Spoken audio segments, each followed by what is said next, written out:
सुल्तानपुर में नवविवाहिता के साथ 3 तलाक देने का सनसनीखेज मामला सामने आया है।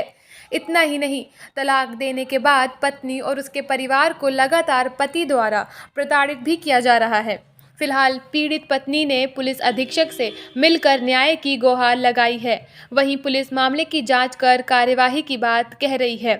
थाना गोसाईगंज क्षेत्र के अंतर्गत ग्राम तियरी मछरौली की निवासिनी श्रीमती लाइबा लईक पुत्री स्वर्गीय लईक अहमद के द्वारा अपने ससुराली जनों पर प्रताड़ित करने का तथा पति के ऊपर मानसिक दबाव तथा अन्य तरह की प्रताड़नाएं देने का आरोप लगाया गया है।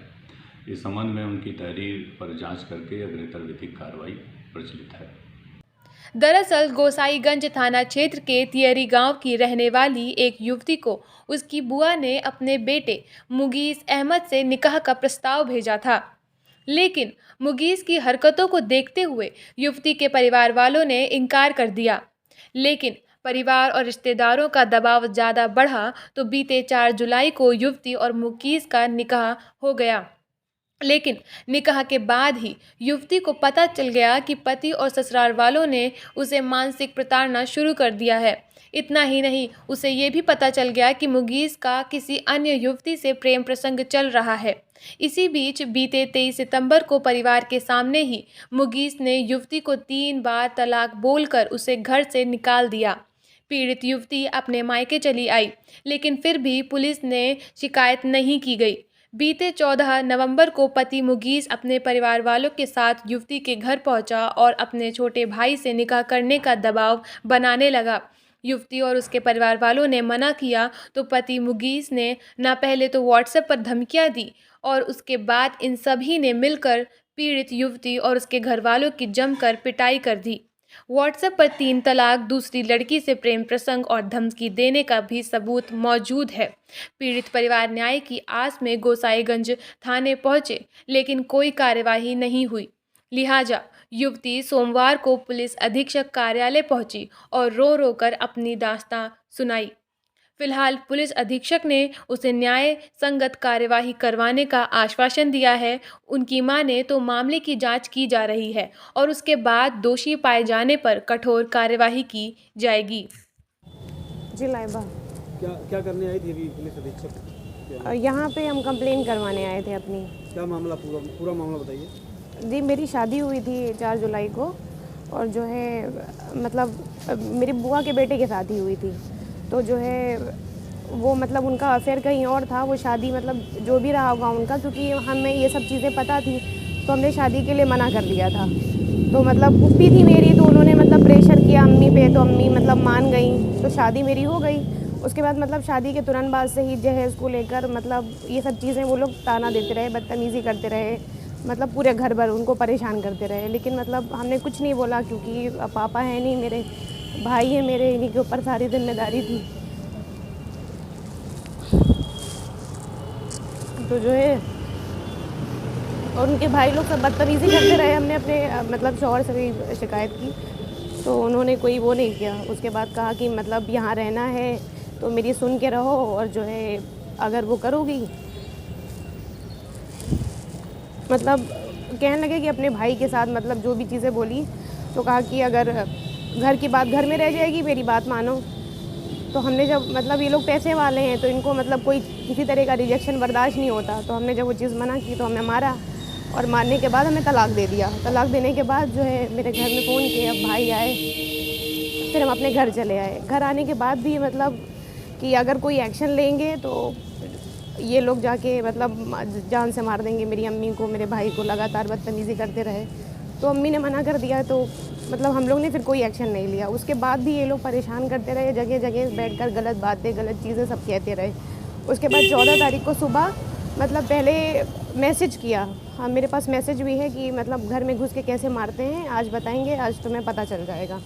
तो हमेशा ये लोग धमकी देते थे, बदतमीज़ी करते थे, तो इतना सीरियस चीज़ें नहीं ली। उसके बाद रात में 9 बजे ये आए घर पे, मतलब गाली वाली देने लगे और दरवाज़ा पे ईंटें मारने लगे, मतलब पत्थर बहुत ज़्यादा। तो भाई ने जब दरवाज़ा खोला तो उनको पकड़ के मतलब मारने लगे, और मेरी अम्मी और अप्पी जो है गई उनको पकड़ने, मतलब भाई को बचाने के लिए। तो उनका जो छोटा भाई है वो घर के अंदर आ गया और वो मारने लगा, मेरे साथ बदतमीज़ी करने लगा। जब आवाज़ हुई, मतलब शोर बहुत ज़्यादा था तो कोई आ नहीं सका। जब अप्पी ने आवाज़ सुनी, जब आई तो जब बाहर से लड़के आए सब पकड़े तो फिर वो जल्दी से भागा। फिर वहाँ से कंप्लेन करवाई है हमने वहाँ पे। पहले वहाँ पे भाई ने जब उस टाइम पे ही पुलिस को बुलाया था तो आई थी वहाँ पे कंप्लेन, और लेकिन अभी तक तो कोई ऐसी चीज़ें हुई नहीं। और लगातार वो लोग उसके बाद भी धमकी के मैसेज के 2 दिन में अपने भाई को बचा लो, अपने घर वालों को बचा लो, जितनी ताकत लगाना है लगा लो, पुलिस को बुला लो, पुलिस को मैसेज फॉरवर्ड कर दो। पुलिस वाले तो मेरे जेब में हैं, वो लोग कुछ नहीं कर सकते। किसकी मदद लोगी? मतलब ऐसा क्यों बोल रहा है वो?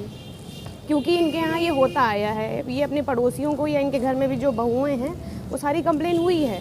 ऐसा होता है, पुलिस आती है तो उनको पैसे दे देते हैं, वो लोग चले जाते हैं। मिली क्या कहा उन्होंने यही कहा कि देखते हैं, यही कहा उन्होंने। क्या चाहती क्या है? हम यही चाहते हैं कि हमें इंसाफ मिले। उन्होंने गलत किया है मेरे साथ तो उन्हें उस चीज़ की सज़ा मिले, ताकि वो और किसी के साथ भी ना कर सके। वो लोग इतने बदतमीज़ हैं क्योंकि उनके पास पैसे हैं तो वो लोग हर किसी के साथ यही करते हैं।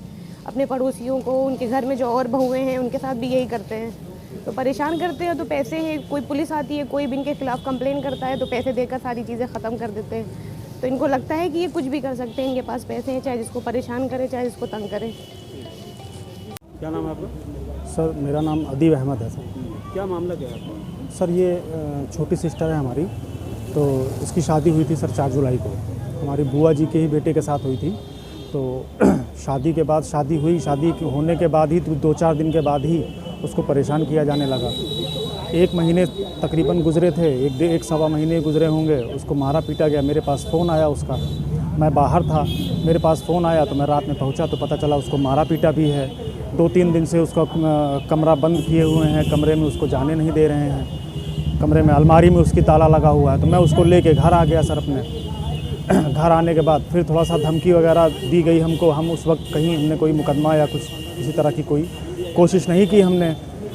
ना करने के बाद उसके बाद फिर जो है अभी सर 3-4 दिन पहले 14 तारीख को दोपहर में मैं था नहीं, मैं फैज़ाबाद गया हुआ था, एक बारात के सिलसिले में, इतवार का दिन था।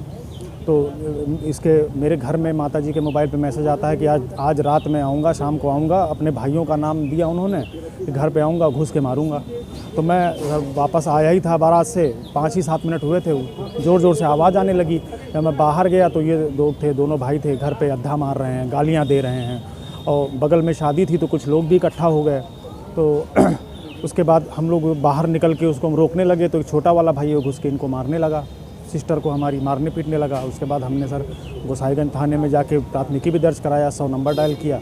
उसके बाद से लगातार मेरे फ़ोन पे जान से 2 दिन के अंदर बचना चाहो बच लो, मेरा घर से बाहर निकलने पे भी कि घर से बाहर निकलोगे तो मारूंगा। फिर मैसेज आ रहा है पहले मुझे मारेंगे, उसके बाद मेरे घर वालों का नंबर है। इस तरह से 3 तलाक वाली घटना सर ये 23 तारीख की है।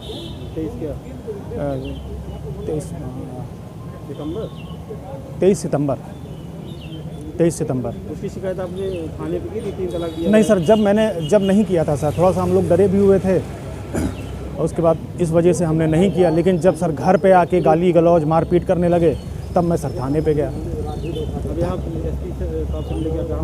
सर कप्तान साहब से मिले तो इन्होंने कहा ठीक है आप जाइए, हम देखते हैं। तो हमने सारा एप्लीकेशन जो है, पूरी घटना का जो है एप्लीकेशन हमने बना के दे दिया है। जो हमारे पास धमकी के मैसेज आए हैं हमने वो भी दे दिया है, सब दे दिया है। क्या चाहते हैं? सर हम न्याय चाहते हैं अपनी बहन के लिए, उसके साथ जो अन्याय हुआ है उसके लिए हम न्याय चाहते हैं सर।